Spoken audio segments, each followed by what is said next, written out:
সতর্কবার্তা, সকলে সতর্ক থাকুন। রাজধানী ঢাকা সহ সারা বাংলাদেশের বিভিন্ন জায়গা থেকে ডাকাতের খবর পাওয়া যাচ্ছে, ডাকাতির খবর পাওয়া যাচ্ছে। ঢাকার ধানমন্ডিতে অস্ত্রসহ মহড়া দিয়েছে ডাকাত দল। অন্যদিকে গুলশানেও একই চিত্র।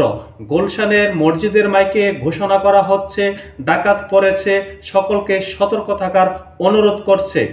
অন্যদিকে ঢাকার বনশ্রীতে এক ব্যবসায়ীকে 4 রাউন্ড গুলি করে তার থেকে টাকা পয়সা ছিনতাইকারী ছিনিয়ে নিয়েছে কিছুক্ষণ পূর্বে।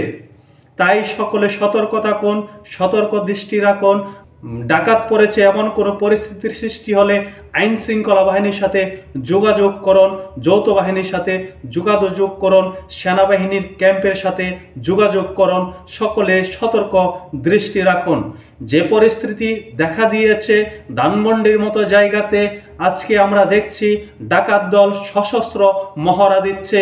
ধানমন্ডিতে যে চিত্র দেখা গেল, মাইকে যেভাবে বলা হচ্ছে ডাকাত পড়েছে, ডাকাত দল সশস্ত্র মহড়া দিচ্ছে, তাতে বোঝা যাচ্ছে সম্পূর্ণরূপে আমাদের বাংলাদেশ অনিরাপদ হয়ে উঠেছে। এটি বলতে আর কোনো কারণ লাগবে না, কারণ জানার প্রয়োজন নেই। সকলে সতর্ক থাকুন, সতর্ক দৃষ্টি রাখুন, প্রতিরোধ গড়ে তুলুন।